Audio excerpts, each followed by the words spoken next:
ومن احسن قولا ممن دعا الى الله وعمل صالحا وقال انني من المسلمين۔ اور اس شخص سے بڑھ کر بات کا اچھا کون ہو سکتا ہے جو اللہ کی طرف بلائے اور عمل نیک کرے اور کہے کہ میں مسلمان ہوں۔ بسم اللہ الرحمن الرحیم۔ الحمد للہ رب العالمین والعاقبۃ للمتقین والصلاة والسلام على النبی الکریم محمد بن عبد اللہ الامین وعلى آلہ الطیبین وأصحابه الطاهرين وعلى من دعا بدعوته وحظى بحظه إلى يوم الدين، أما بعد، فقد قال الله تبارك وتعالى في القرآن المجيد: أعوذ بالله من الشيطان الرجيم، بسم الله الرحمن الرحيم، ولا تلقوا بأيديكم إلى التهلكة وأحسنوا إن الله يحب المحسنين۔ وقال النبي عليه الصلاة والسلام: كلكم راع وكلكم مسؤول عن رعيته، أو كما قال عليه الصلاة والسلام۔ رب اشرح لي صدري ويسر لي أمري واحلل عقدة من لساني يفقه قولي، سبحانك لا علم لنا إلا ما علمتنا إنك أنت العليم الحكيم۔ سبحان ربك رب العزة عما يصفون وسلام على المرسلين والحمد لله رب العالمين۔ اللهم صل على سيدنا محمد وعلى آل سيدنا محمد وبارك وسلم۔ اللهم صل على سيدنا محمد وعلى آل سيدنا محمد وبارك وسلم۔ اللهم صل على سيدنا محمد وعلى آل سيدنا محمد وبارك وسلم۔ حاضرین محترم، سامعین عالی مقام،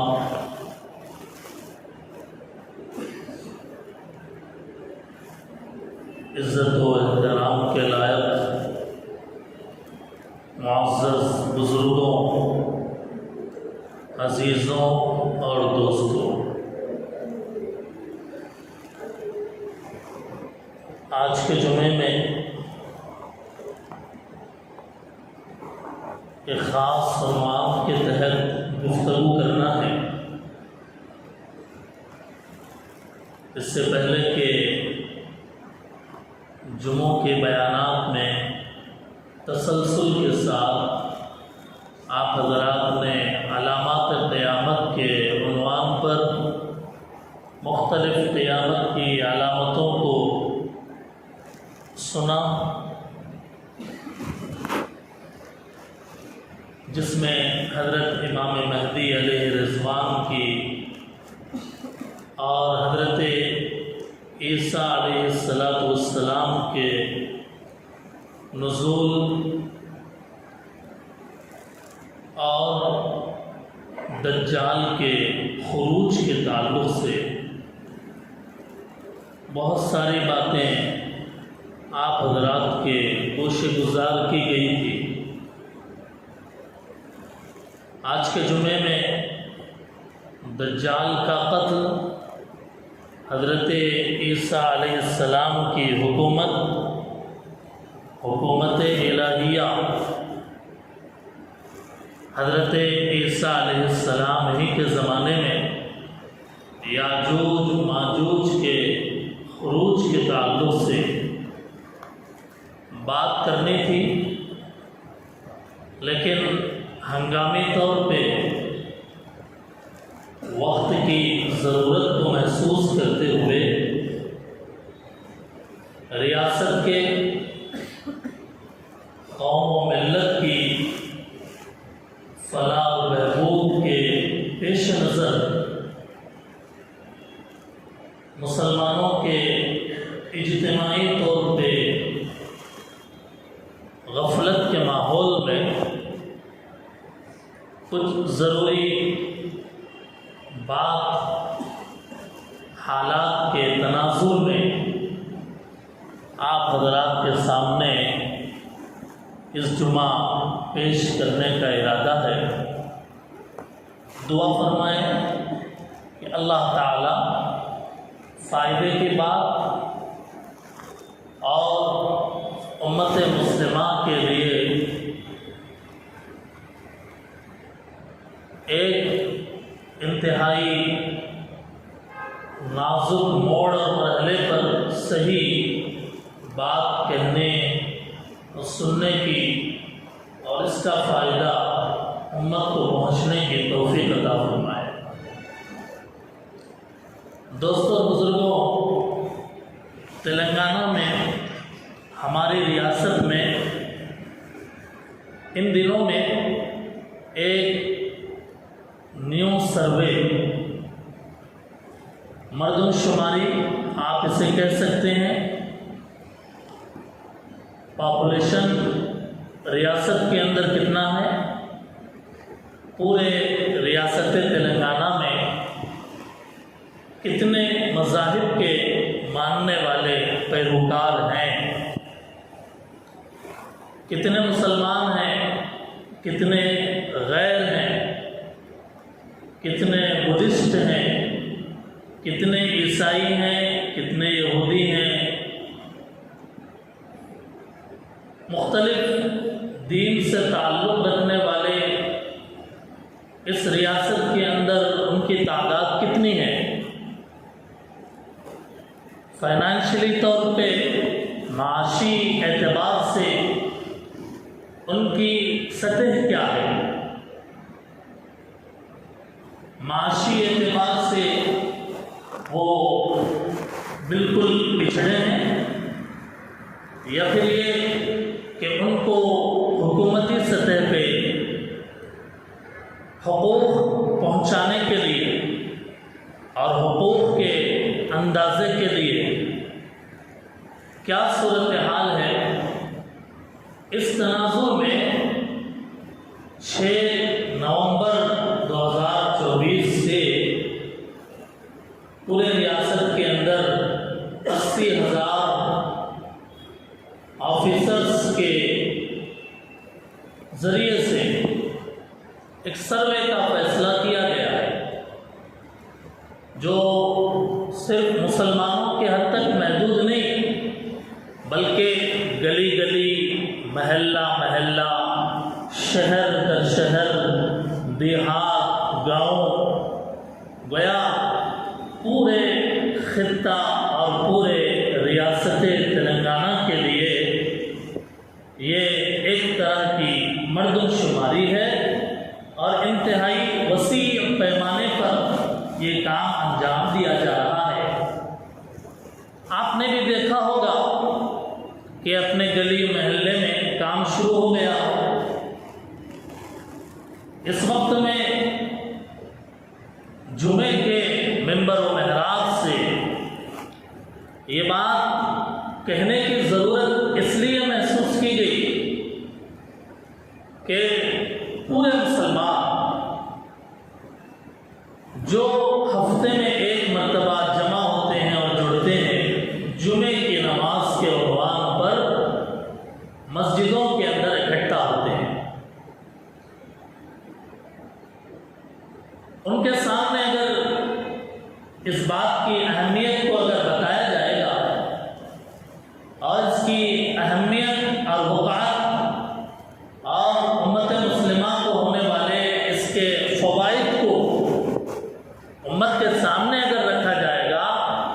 تو وہ اس سروے کو، اس مردم شماری کو دل پہ لیں گے، سیریسلی لیں گے، ورنہ حکومت کے اسکیم بہت سارے، حکومت جو پچھڑے طبقے کے لیے جو مدد بھیجنا چاہتی ہے اور کرنا چاہتی ہے، عام مسلمانوں کو اپنے حقوق کے بارے میں نہیں معلوم، کس اسکیم سے کس مسلمان کو کتنا فائدہ ہو سکتا ہے واقف نہیں ہے۔ ہماری جو برادری ہے، ہماری قوم ہے، مسلمانوں کی میجارٹی ایسی ہے کہ حکومت سے ہمیں کیا حقوق حاصل ہوتے ہیں وہ نہیں معلوم۔ نتیجہ یہ ہے کہ تمام طرح کے فوائد سے محرومی ہوتی ہے۔ اس لیے ایک اویئرنیس کی ضرورت ہے، ایک طرح کے شعور بیدار کرنے کی ضرورت ہے، یہ بتانے کی ضرورت ہے کہ انسان اور مسلمان اللہ کا بندہ ہے اور اللہ نے روئے زمین پر اس کو اپنا خلیفہ اور اپنا نائب بنا کر بھیجا ہے، لیکن کشتی بغیر پانی کے نہیں چلتی۔ دنیاوی زندگی بغیر دنیاوی تقاضوں کو پورا کیے ہوئے، دنیا میں اگر زندگی گزارنا ہے اس کے تقاضوں کو جاننا ہے، اس کے ضرورتوں کو سمجھنا ہے اور اپنی ذمہ داریوں کو سمجھنا ہے۔ اس لیے بہت جامع فرمان رسول اللہ صلی اللہ علیہ وسلم نے حدیث کے اندر بیان فرمایا۔ آقائے مدنی، تاجدار بدھا، محمد عربی، محمد مصطفیٰ صلی اللہ علیہ وسلم ارشاد فرماتے ہیں، کلکم راع، تم میں کا ہر ایک ذمہ دار ہے، تم میں کا ہر آدمی ذمہ دار ہے۔ وَكُلُّكُمْ مَسْئُولٌ عَنْ رَعِيَّتِهِ، اور تم میں سے ہر ایک سے اپنی ذمہ داریوں کے بارے میں پوچھا جائے گا کہ تم نے اپنے تئیں ذمہ داری کو کس حد تک نبھایا۔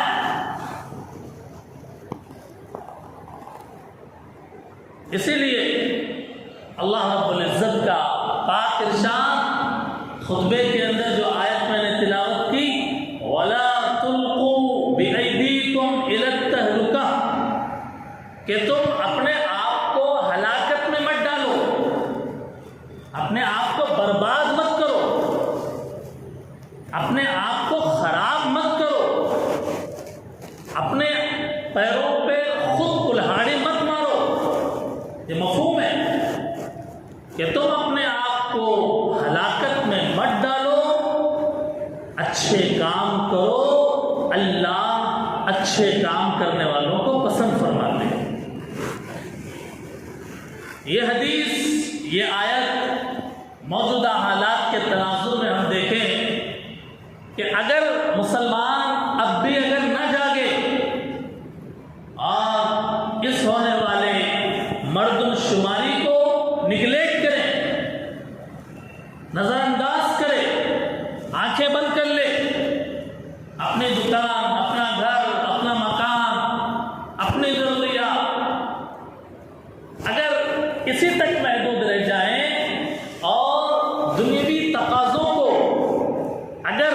ہم پورا نہ کریں گے، پھر ہم معاشی اعتبار سے بھی برباد ہو جائیں گے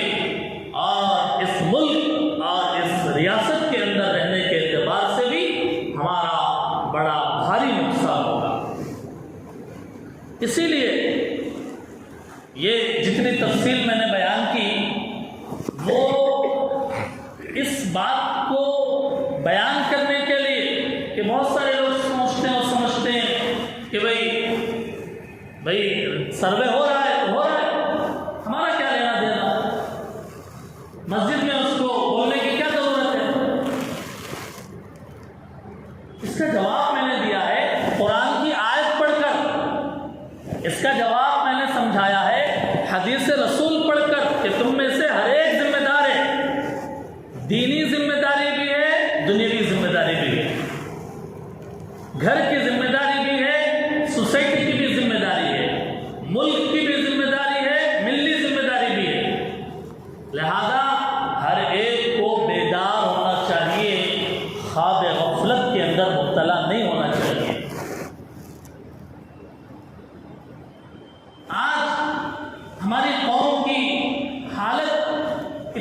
خراب ہے کہ نہ دین کے بارے میں سمجھنا چاہتی ہے اور نہ دنیا کے بارے میں بیدار ہونا چاہتی ہے، سوئے ہوئے ہیں بس۔ کون جگائے گا بھلا بتائیے؟ کہنے کے جو ایک دو موقع جمعے کے عنوان پہ، بیانات کے عنوان پہ، اگر اس میں بھی اگر ہم یہ بات نہیں کریں گے تو وہ کون سی گھڑی آئے گی، وہ کون سا وقت آئے گا کہ جب امت کو جگایا جائے، امت کو یہ بتایا جائے کہ بھائی صاحب آنکھیں کھولیے، آپ کا یہ حق ہے، لیجئے، کہ بھائی صاحب آپ کو موجودہ حکومت کی جانب سے یہ سہولتیں دی جاتی ہیں، آپ ذرا ایک قدم آگے تو بڑھائیے، آپ ذرا حرکت تو کیجیے، آپ کچھ بیدار تو ہوئیے۔ یہ بھی اگر نہیں بتایا جائے گا تو بھلا وہ عمر فاروق تھے، عمر خطاب کے بیٹے، 22 لاکھ مربع میل پر حکومت کرنے والا وہ مرد مجاہد کہ جس کے نام سے شیطان بھی تھرماتا تھا، شیطان کے بھی پسینے چھوٹتے تھے، عمر ابن خطاب کے نام سے ڈر، خوف، ذمہ داری کا احساس، اپنی ذمہ داری کا احساس، اپنے خلیفہ ہونے کا احساس، اپنے دینی ذمہ داری کا احساس، عمر ابن خطاب رضی اللہ تعالیٰ عنہ سے پوچھیے۔ راتوں میں زمین پہ گشت کر رہے ہیں، راتوں میں چھپ کر، کوئی پروٹوکول نہیں، ایک معمولی انسان کی طرح، ایک معمولی مزدور کی طرح، ایک کسان کی طرح گلیوں میں پھر رہے ہیں اور دیکھ رہے ہیں کہ میری رعایا کو، میرے ماتحتوں کو، میرے اپنے لوگوں کو کس چیز کی ضرورت ہے۔ راتوں میں کاندھوں پہ بوریے لاد کر، آٹے کی بوریاں لاد کر گھروں میں پہنچا رہے ہیں، خدمت کر رہے ہیں۔ خلیفہ یہ ہوتا ہے، حکمران یہ ہوتا ہے، ذمہ داری کا احساس یہ ہوتا ہے۔ اسی لیے مشہور ہے وہ جملہ کہ عمر ابن خطاب رضی اللہ تعالیٰ عنہ نے کہا تھا کہ دریائے فرات جو مدینے کے قریب نہیں ہے بلکہ کافی دور پہ ہے، دریائے فرات، اگر دریائے فرات کے کنارے پر اگر ایک کتا بھی بھوکا مر جاتا ہے، قیامت کے دن اللہ عمر ابن خطاب سے پوچھیں گے کہ تیری حکومت میں ایک کتا دریائے فرات کے کنارے پر بھوکا مر گیا، تو کیا کر رہا ہے؟ ذمہ داری کا احساس۔ حضرت عمر رضی اللہ تعالیٰ عنہ کو یہ کہ لوگوں کے پاس ان کے حقوق پہنچے، انہیں زمین میں رہنے کا حق پہنچے۔ دوستو بزرگوں، آج ایک موقع، ایک سنہرا موقع ہمیں ملا ہے۔ 6 نومبر سے جو سروے مردم شماری پورے ریاست کے اندر شروع ہوا ہے، اس کے اندر اپنے پاپولیشن کو بتانے کی ضرورت ہے۔ بھئی ہم ہیں زندہ، ہمیں مردوں میں مت لکھو، ہم زندہ ہیں، ہم یہاں ہیں، آپ کے اسٹیٹ میں، اس شہر میں، اس محلے میں ہم یہاں رہتے ہیں، ہمارا گھر یہ ہے، ہمارے بچے یہ ہیں، ہمیں ہمارے حقوق دیے جائیں، ہمیں ہمارے حقوق پہنچائے جائیں۔ یہ مطالبہ کرنے کا وقت ہے، اقدام کرنے کا وقت ہے، خواب غفلت میں مبتلا ہونے کا وقت نہیں ہے۔ اسی لیے دوستو اور بزرگوں، یہ طبقاتی سروے جو کیا جا رہا ہے، آپ حضرات بھی جانتے ہیں کہ 75 سے زائد سوالات اس کے اندر، مختلف طرح کے سوالات اس کے اندر ہیں۔ اس کا جو سروے فارم بنا ہوا ہے، اس کے 2 حصے ہیں۔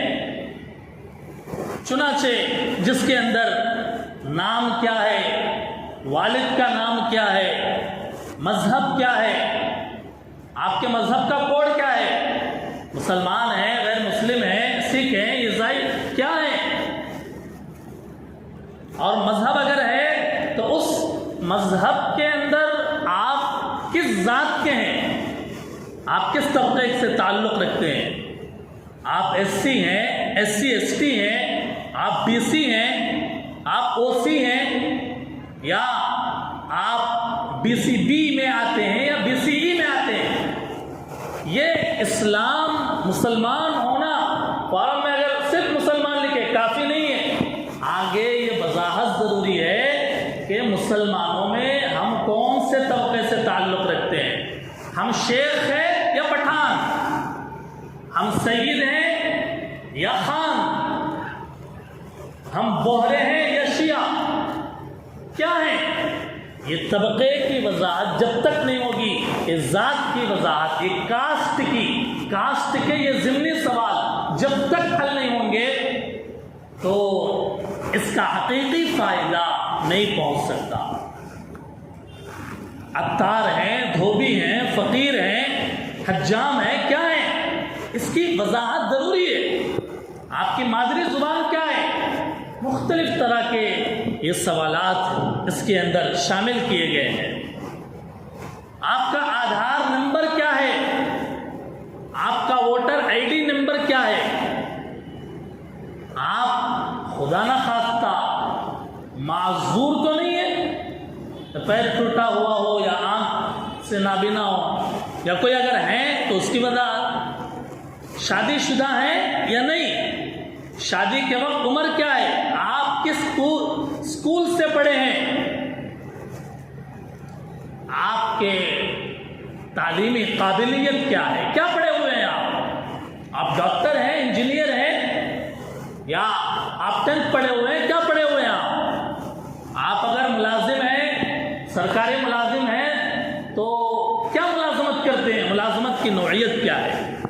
آپ کی سالانہ آمدنی کیا ہے، آپ کی بینک کی تفصیلات کیا ہیں، آپ کی جائیدادیں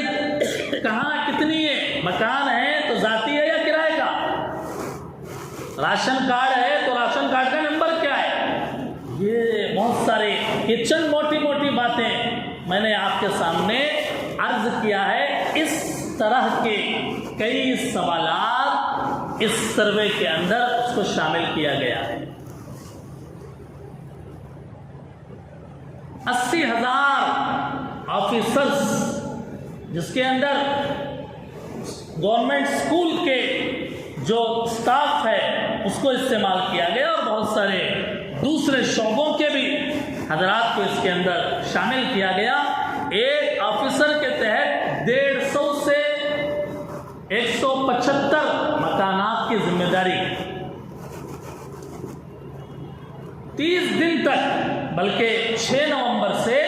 30 نومبر تک یہ سروے مکمل کرنا ہے۔ آگے اگر ایکسٹینشن ہو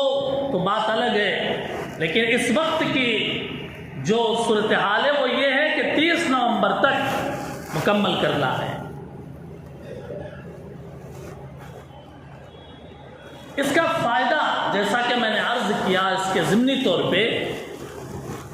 کہ مسلمان ہیں تو اس کے اندر کاسٹ کیا ہے، ضمنی طور پہ بھی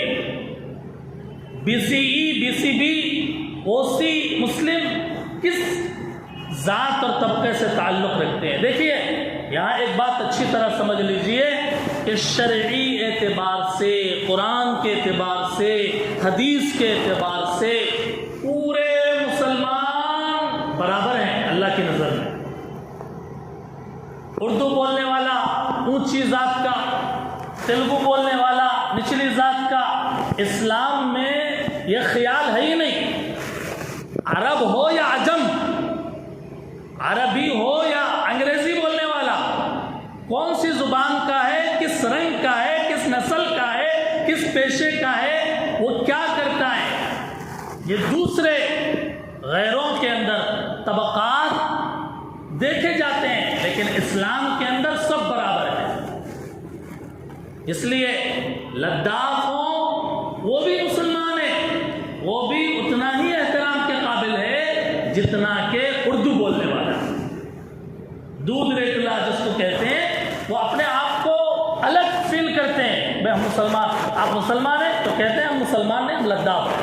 ہیں، مسلمان ہیں آپ، یہ اور بات ہے کہ آپ تیلگو بولتے ہیں، ہم بھی مسلمان ہیں، یہ اور بات ہے کہ ہم اردو بولتے ہیں، وہ مسلمان ہیں، یہ اور بات ہے کہ وہ عربی بولتے ہیں، لینگویج الگ ہے، لیکن اللہ کی نظر میں سب مسلمان برابر ہیں۔ فرق اگر ہے تو کس کے اندر تقوی زیادہ ہے وہ اللہ کی نظر میں افضل ہے، اللہ کا ڈر کس کے دل کے اندر زیادہ ہے وہ افضل ہے، ورنہ سب برابر ہے، سب یکساں ہیں۔ اس لیے یہ چھوت چھات اور اونچ نیچ، ذات پات اسلام کے حقیقی طور پہ اگر سمجھا جائے، لیکن حکومت ایک تو ایک قرآن و حدیث کے اسلام کا تقاضا ہی، لیکن حکومت اس کے اندر طبقات کو دیکھتی ہے، جیسے غیروں کے اندر طبقات کو دیکھتی ہے ویسے ہی اس کے اندر بھی طبقات کو دیکھتی ہے۔ چنانچہ اب جو حقوق دے گی، جو اسکیمز نکالے گی، جو فائدوں کے اسکیمز بنائے گی، ریزرویشن کا معاملہ ہو یا ایجوکیشن کا معاملہ ہو یا اکنامی ہو، یہ سب یہ طبقات اور ذات کو دیکھ کر چونکہ حکومت فیصلے لیتی ہے، اس لیے اس کا اعتبار کرنا ہمارے ایک دنیاوی ضرورت ہے، اس کا اعتبار کرنا ہمارے لیے ایک دنیاوی ضرورت ہے۔ اب اگر ہماری تعداد زیادہ ہوگی، ہمارا پاپولیشن کا پرسنٹیج زیادہ ہوگا، تو ہمارے لیے حقوق بھی اتنے زیادہ ملیں گے، ہمارے لیے اتنی سہولیات فراہم کی جائے گی، جس کی جتنی بھاگیہ داری اس کی اتنی حصہ داری۔ اب اگر صحیح ہم اس کے اندر مدد کریں گے اور اپنے آپ کو آگے بڑھا کے اس کے اندر یہ فارم فل کریں گے تو نتیجہ یہ ہوگا کہ مسلمان ایک بڑی تعداد میں گویا کہ اپنے آپ کو ظاہر کریں گے۔ چنانچہ جو اسکیم آئیں گے اور جو ایجوکیشن کے بارے میں ہو یا ہیلتھ کے بارے میں ہو یا دوسرے جو حکومتی سطح پہ فیصلے ہوں گے، اس کے اندر اس کا اعتبار کیا جائے گا۔ اس لیے دوستوں اور بزرگوں، اس سے واقفیت ضروری ہے۔ صورتحال یہ ہے کہ مسلمان یا تو ناواقف ہے، نہیں جانتے، یا پھر یہ واقف ہیں لیکن کاہلی ہے، غفلت۔ یہ دونوں چیزوں کو دور کرنے کی ضرورت ہے۔ اگر مجھے واقفیت نہیں ہے اس معاملات سے، تو ضروری ہے کہ واقف ہوں، معلومات لیں، آگے بڑھیں،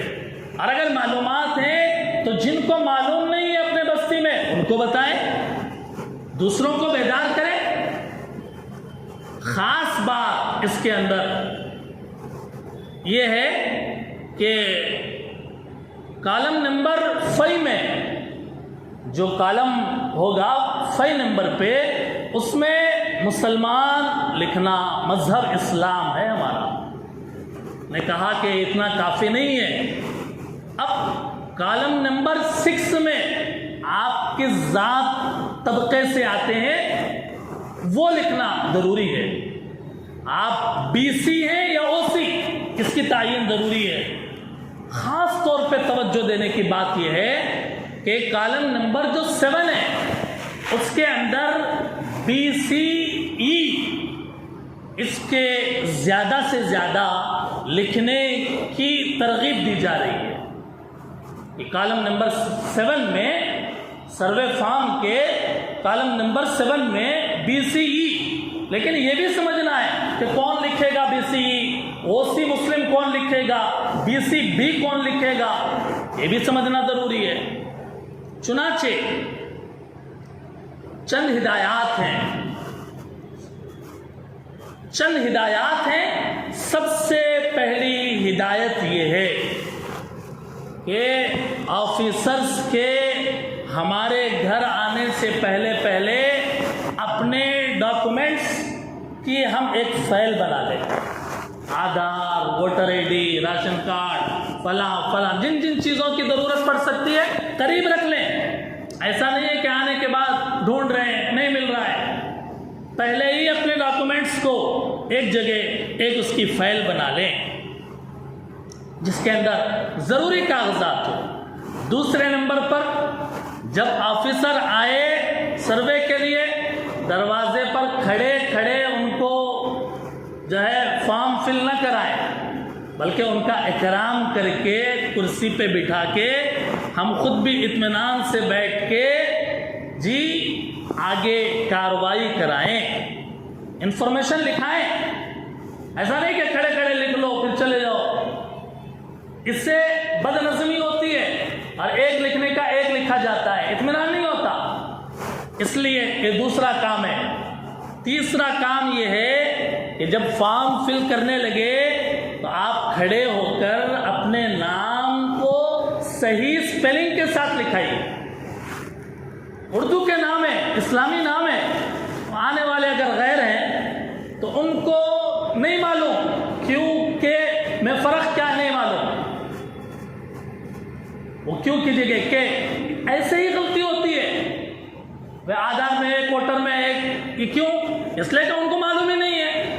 ان کو جو سمجھ میں آیا۔ ہم قریب رہ کے دیکھیں کہ صحیح سپیلنگ لکھی جا رہی ہے یا نہیں، خود نظر رکھیں۔ چوتھا کام یہ ہے کہ کچھ کالمز پر خاص نظر رکھیں، کالم نمبر 5، 6، 7 اس پہ خاص توجہ دیں۔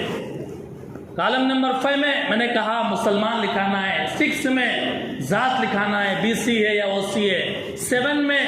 بی سی کے ساتھ ای ہے یا بی ہے، او سی ہے کیا ہے وہ لکھانا ہے۔ چنانچہ اب اس کی تھوڑی تفصیل آپ دیکھ لیں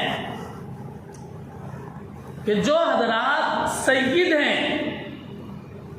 مغل ہیں، بوہرے ہیں یا خان ہیں یا پٹھان ہیں یا مرزا ہیں، وہ کالم نمبر 7 میں او سی مسلم لکھائیں گے۔ یہ جتنے حضرات کے میں نے نام گنوائے، یعنی جن کی ذات میں سید، خان، مرزا وغیرہ وغیرہ، بوہرے وغیرہ، او سی مسلم۔ دوسرے جو لداف ہیں، لداف کے معنی تیلگو زبان بولنے والے، احترام کے وہ قابل ہیں، ان کو ایک عام زبان میں دودھ ریکلا کہتے ہیں، تو وہ اس کالم میں بی سی بی لکھوائیں گے، بی سی بی لکھوائیں گے۔ نمبر 3، جو حضرات اپنے نام کے سرنیم میں محمد لکھتے ہیں، شیخ لکھتے ہیں، محمد شیخ عبدل وغیرہ ہو، تو وہ بی سی ای لکھوائیں گے۔ کالم نمبر 7 میں بی سی شیخ ہیں، محمد لگاتے ہیں جی۔ یا بہت سارے ایسے بھی لوگ ہیں کہ جن کے ساتھ کوئی ضمنی کاسٹ نہیں ہے، محمد بھی نہیں ہے، سید بھی نہیں ہے، کچھ بھی نہیں ہے، تو وہ کیا لکھائیں گے؟ بی سی ای ہی لکھوائیں۔ بات سمجھ میں آ رہی ہے؟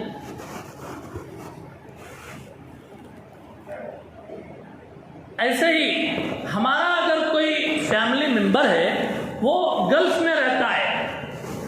یہاں نہیں ہے موجود، باہر جی قطر میں رہتا ہے، دبئی میں رہتا ہے، فلاں، یا پوری فیملی باہر رہتی ہے، تو آفیسر سے بات کر کے ان کا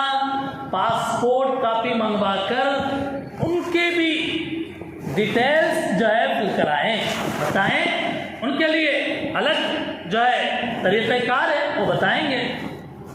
جب ہم اپنا مسئلہ پیش کریں گے تو بتائیں گے۔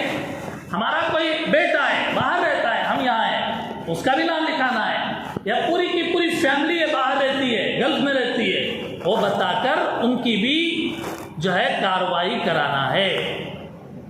آخری بات یہ ہے کہ ناموں کے لکھوانے میں شارٹ کٹ نہ لکھوائیں۔ نام لکھوا رہے ہیں، جیسے شیخ ہے، محمد ہے، سید ہے، سید کو ایس ڈی لکھا ہے، محمد کو ایم ڈی لکھا دیے جی، شیخ کو ایس کے لکھا ہے، نہیں، بلکہ پورا نام لکھائیے، یعنی پورے اسپیلنگ کے ساتھ SHAIK شیخ، محمد کی بھی پوری اسپیلنگ، SD کی بھی پوری اسپیلنگ کے ساتھ اس کے اندر نام لکھانا چاہیے، شارٹ کٹ میں نہ لکھائیں۔ یہ چند باتیں ہیں جو مناسب سمجھ میں آئی، آپ حضرات کے گوش گزار کی گئی۔ ان باتوں میں اگر کوئی بات سمجھ میں نہیں آئی یا کچھ ڈاؤٹ ہے، بہت سارے ہمارے ایجوکیٹڈ طبقہ ہے، وہ جانتے ہیں رولز کو، آپ معلوم کریں ان سے، اپنے معتبر ذرائع سے اپنے سوال کو پیش کر کے اپنے مسئلے کا حل لیں، انشاءاللہ بڑا فائدہ ہوگا۔ اس وقت ضرورت ہے کہ شہر کوتگوڑم کے ایک ایک محلے میں، ایک ایک کالونی میں، ایک ایک مسلمان، نمازی بے نمازی چھوڑ دیجیے، آپ مسلمان ہیں، زیادہ سے زیادہ لوگوں کو بتانے کی ضرورت ہے، لوگوں کو ہوشیار کرنے کی ضرورت ہے، لوگوں میں اویئرنیس پیدا کرنے کی ضرورت ہے، تاکہ ہم حکومت کے سامنے اپنا پاپولیشن پرسنٹیج بتائیں، تاکہ آئندہ ہمیں اور ہماری نسلوں کو کوئی نقصان بھگتنا نہ پڑے، تمام طرح کے حقوق ہمیں حاصل ہوں۔ یہ قاعدہ ہے اور یہ نظام ہے، اس لیے میں امید کرتا ہوں کہ ان باتوں پہ آپ توجہ دیں گے۔ اللہ تعالی ہمیں